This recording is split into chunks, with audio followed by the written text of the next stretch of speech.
আসসালামু আলাইকুম ওয়া রাহমাতুল্লাহি ওয়া বারাকাতুহু। আলহামদুলিল্লাহিল্লাযী শাররাফান নাসা বিল কুরআনিল আযীম ওয়াসসালাতু ওয়াসসালামু আলা মুহাম্মদ সাল্লাল্লাহু আলাইহি ওয়াসাল্লাম মান লা নাবিয়্যা বা'দা ওয়া আলা আলিহি ওয়া সাহবিহি আজমাইন। সম্মানিত বন্ধুগণ, প্যানভিশনের অনন্য আয়োজন কোরআন শেখার সহজ উপায় থেকে আপনাদের সকলকে আন্তরিক মোবারকবাদ। আসলে কোরআন শিক্ষা করা খুবই সহজ, কিন্তু দুঃখজনকভাবে আমরা অনেকে কোরআন শেখার পেছনে সময় শ্রম ব্যয় করার পরেও এই জায়গাটিতে সফল হতে পারিনি। আর আপনাদের এই আবেগ এবং আকাঙ্ক্ষাকে পূরণ করার জন্যই আমাদের আজকের এই অনন্য আয়োজন। আবার অনেকে কোরআন শিখেছেন কিন্তু তেলাওয়াত করতে ভুল হচ্ছে, কিংবা আগে শিখেছিলেন এখন ভুলে গেছেন। এরকম যত সমস্যা আছে সব সমস্যার সমাধান নিয়েই মূলত আমাদের এই প্রচেষ্টা। কোরআন যে শিক্ষা করা সহজ এটা আল্লাহ নিজেই বলেছেন, যে আল্লাহ তাআলা কোরআনও নাজিল করেছেন, মানুষকেও সৃষ্টি করেছেন। কোরআনুল কারীমের সূরা আল কমারের 17, 22, 32 এবং 40 একই সূরার মধ্যে এই 4টি আয়াতে আল্লাহ তাআলা বলেছেন, ওয়ালাকাদ ইয়াসসারনাল কোরআনা লিযিকরি ফাহাল মিন মুদ্দাকির। আমি তোমাদের জন্য কোরআনকে সহজ করে দিয়েছি, কে আছো কোরআন থেকে শিক্ষা নিবে, কোরআন শিখবে, তোমাদের মধ্যে কে আছো? আসুন না আমরা আজকে সর্বান্তকরণে দুটো হাত উঁচু করে আল্লাহ তাআলাকে বলে, আল্লাহ আমিও কোরআন শিখতে চাই, আমিও কোরআন থেকে নিজের জীবনকে রাঙাতে চাই, আমার জীবনকে কোরআনের আলোয় আলোকিত করতে চাই। সম্মানিত বন্ধুগণ, কোরআন শিখতে হলে আপনার মাত্র 4টা বিষয় জানতে হবে। আর এই 4টা বিষয়কে কেন্দ্র করেই মূলত আমাদের এই কোরআন শিক্ষার অনন্য আয়োজন। একটু একটু করে আপনি আপনার মোবাইলটাকে বানিয়ে ফেলতে পারেন একটি মক্তব।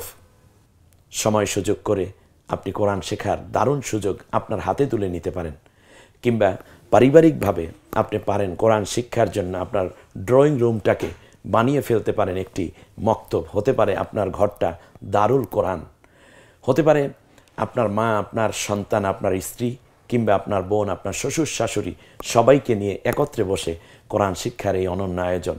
তাহলে আর কথা না বাড়িয়ে আমরা চলে যাই সরাসরি সে 4টি বিষয় কি, যা শিখলে কোরআনুল কারীম পুরোটা সুন্দর করে তেলাওয়াত করা যায়।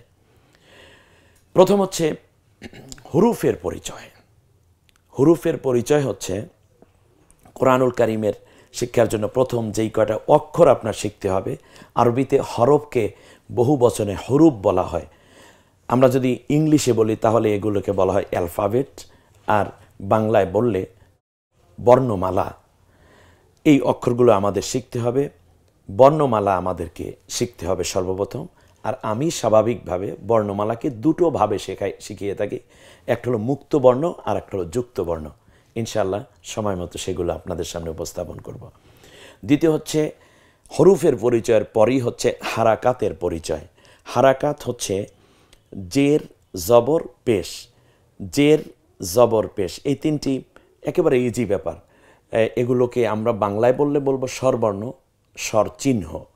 অপরদিকে ইংলিশে বললে এগুলোকে ভাওয়াইল বলা হয়, আর আরবিতে যদি বলি তাহলে এগুলোকে হরুফ বলা হবে। জের থাকে অক্ষরের নিচে, জবর থাকে অক্ষরের উপরে, পেশ থাকে অক্ষরের উপরে। এখান থেকে আমরা পরবর্তীতে বাস্তবে ইনশাআল্লাহ ক্লাসে উপস্থাপন করব এগুলো আমরা পরবর্তীতে। তৃতীয় যে বিষয়টি আত্মস্থ করা দরকার তা হচ্ছে তানভিনের পরিচয়। তানভিন হচ্ছে 2 জের, 2 জবর, 2 পেশ, এটাকে বলে তানভিন। এ তানভিন আপনার শিখতে হবে। আর যে মৌলিক আরেকটি বিষয় শিখতে হয় তার নাম হচ্ছে জজম ও তাসদিদ। এটা শিখতে সর্বোচ্চ 5 আর 5 10 মিনিট সময় লাগে। তাহলে আমরা মৌলিক 4টা বিষয়ের জ্ঞান থাকলেই কোরআনুল হাকিম পড়া যায়। 1 নম্বর হচ্ছে হরুফের পরিচয়। দেখুন হরুফ কাকে বলে, একটু তাকিয়ে দেখুন। আলিফ থেকে ইয়া পর্যন্ত, আলিফ, বা, তা, সা, আমরা এই 3টাকে একত্রে রেখেছি এজন্য যাতে করে একই প্যাকেজের মধ্যে 3টা অক্ষরের আকৃতি একই রকম। এরপর হা, জিম, খ এ 3টা একই রকম আকৃতিতে, দাল, জাল, র, ঝা এমনি করে ইয়া পর্যন্ত। এ হচ্ছে আমাদের হরুফ। হরুফের পরিচয়ের পরে আসবে হারাকাতের পরিচয়। হারাকাত হচ্ছে দেখুন জের, এটা থাকে অক্ষরের নিচে, এই যে একটু হেলে পড়া একটা দাগ অক্ষরের নিচে, এটাই হলো জের। জের সবসময় রস্যিকারের কাজ করে থাকে। ঠিক এই রকম আকৃতি যদি অক্ষরের উপরে থাকে তাহলে এটাকে বলা হয় জবর। জবর বাংলায় আকারের মতো কাজ করে থাকে।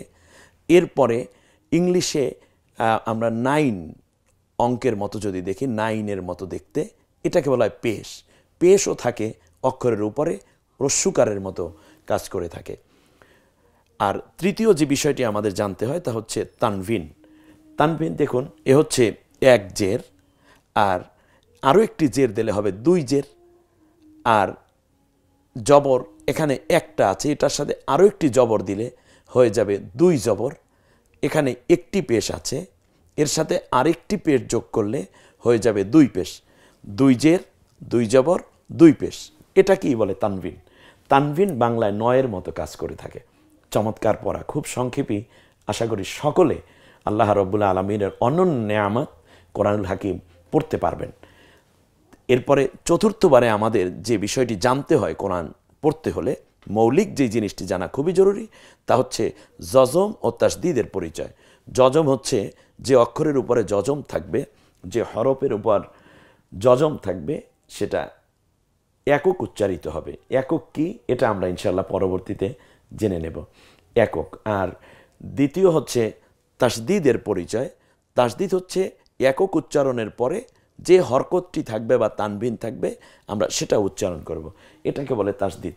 জজম এবং তাসদিদ শিখতে হয়। তাহলে মৌলিক 4টি বিষয়: হুরুফের পরিচয়, হারাকাতের পরিচয়, তানভিনের পরিচয়, জজম ও তাসদিদের পরিচয়। এই 4টি বিষয়ের জ্ঞান আত্মস্থ করতে বর্তমান সময়ে যাদের আগ্রহ থাকবে এবং খুবই মেধাবী আপনারা সকলে, আশা করি অল্প সময়ের মধ্যেই, অল্প একটা ক্লাসের মধ্যে ইনশাল্লাহ আমরা শিখে ফেলব। আর এর সাথে যে বিষয়গুলো আনুষঙ্গিকভাবে আসবে তা হচ্ছে আমরা মাখরাজ শিখব। মাখরাজের সাথে সাথে আমরা গুন্নাগুলো শিখব, মাদ শিখব, ইকফা শিখব।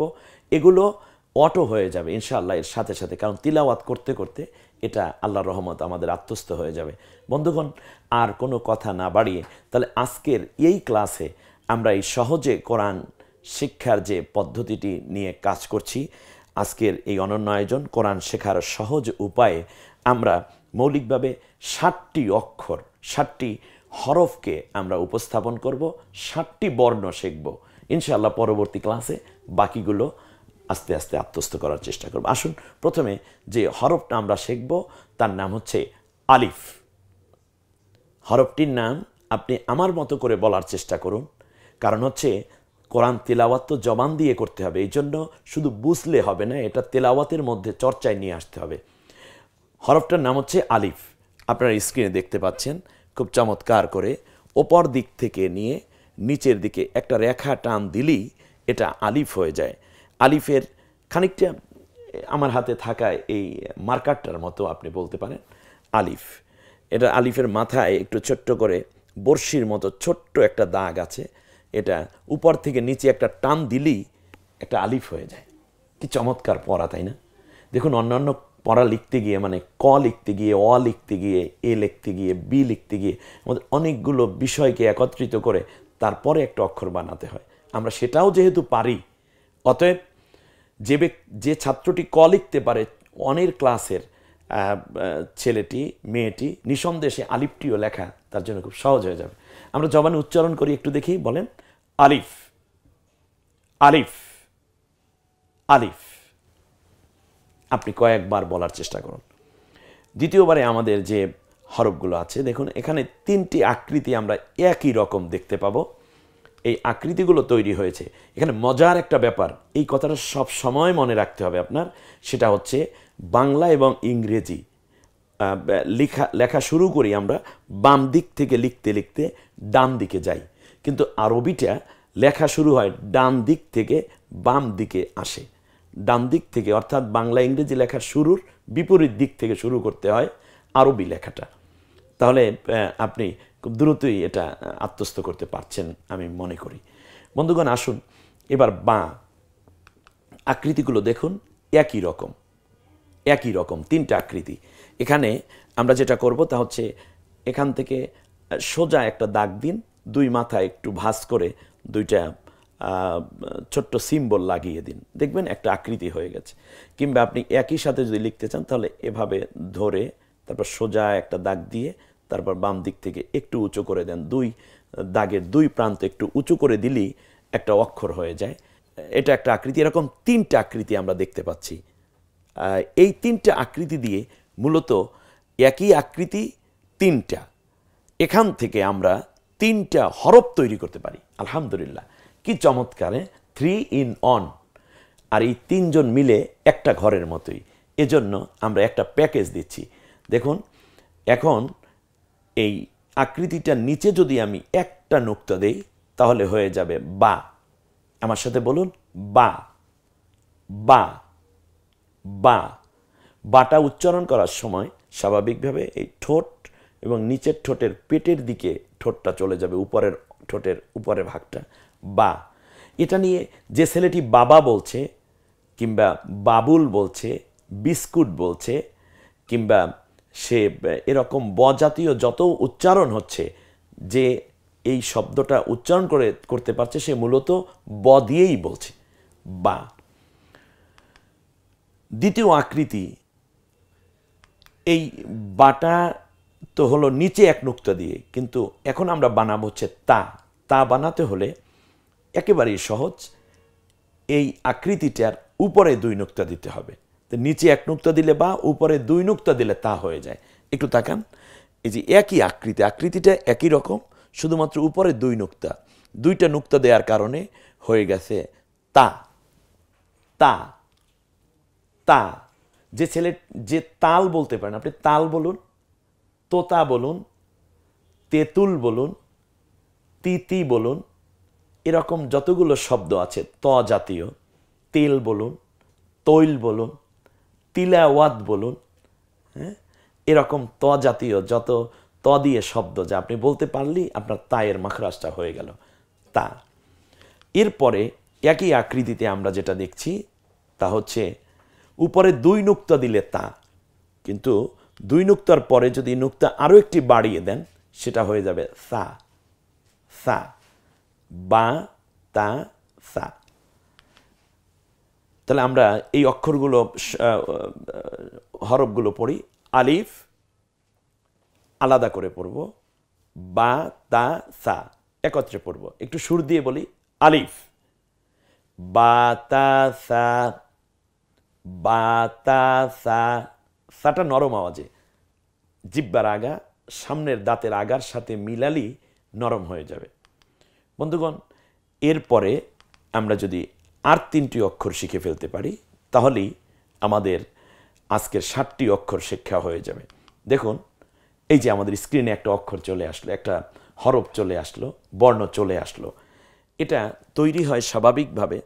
আমরা প্রথমে এদিক থেকে এই যে উপরের অংশটুকু আছে এই অংশটুকু আমরা আগে নেব এখান থেকে, তারপরে একটু ঘুরিয়ে নিয়ে আসি। দেখুন কি চমৎকার করে একটু একটু করে অক্ষরটা তৈরির পদ্ধতিটা দেখানো হচ্ছে, কিভাবে এটা হয়ে গেল। এরকম আমরা আরও একটি তৈরি করি, আপনি একটু চেষ্টা করুন, পারবেন। ব্যাস, এই 3টা হরফ তৈরি হলো একই রকম। এখানে একটার নাম হা, আর বাকি দুইটার নাম এখনো হা আছে। হাটা গলার মাঝখান থেকে চাপ দিয়ে উচ্চারিত হয়। হা একটু ফ্যাস ফ্যাসা আওয়াজ হবে। হা, যেমন আলহামদু, মুহাম্মদ সাল্লাল্লাহু আলাইহি ওয়াসাল্লাম। হা, এই অক্ষরটা গলায় চাপ দিয়ে, হায় কোনো নুক্তা নাই। দেখুন আপনার ইনস্ট্রাকশনটা দেয়া আছে, ঠিক একই রকম গলায় চাপ দিয়ে উচ্চারিত হবে।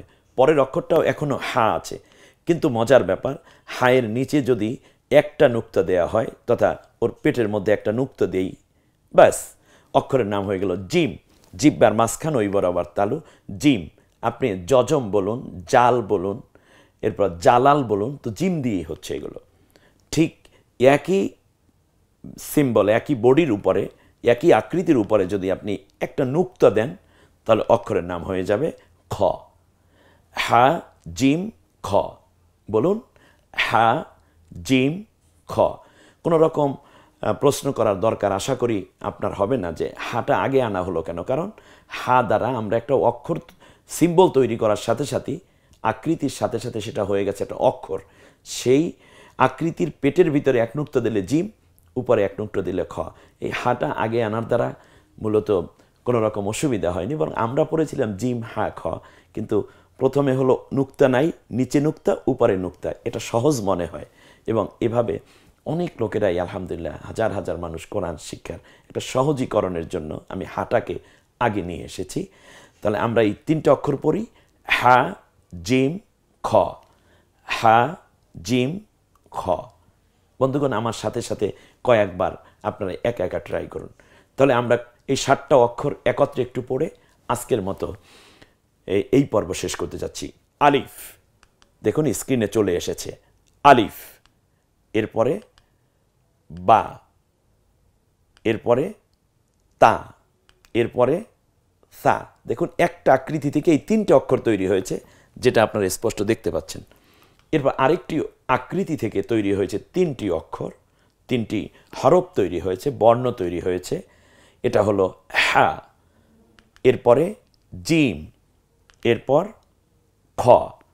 আমরা এইটা একটু সুন্দর করে পড়ি, কয়েকবার আপনি পড়বেন, আমি যখন আপনার কাছে থাকব না তখন। বলুন আলিফ, বা তা সা হা জিম খ। আলিফ, বা তা সা হা জিম খ। এরপরে এটা মনে রাখানোর জন্য, আপনার এই পড়াটা মনে আছে কিনা এজন্য আমরা পরবর্তী পর্বে চলে যাব ইনশাআল্লাহ। আমাদের সাথেই থাকবেন। প্যানভিশনের কোরআন শেখার সহজ উপায়, নিঃসন্দেহে আপনি ধন্য হবেন আল্লাহর কোরআন শিক্ষা করার এক অপার সুযোগ নেয়ার মাধ্যমে। রমজান এবং সারা জীবন আল্লাহর কোরআনের সাথেই থাকুন। কোরআন থেকে যেন আল্লাহ আমাদেরকে আরও বেশি করে নূর নেয়ার মাধ্যমে, হেদায়েত নেয়ার মাধ্যমে দুনিয়া এবং আখিরাতের জীবনকে ধন্য হওয়ার তৌফিক দান করেন। আমিন। আসসালামু আলাইকুম ওয়া রাহমাতুল্লাহ।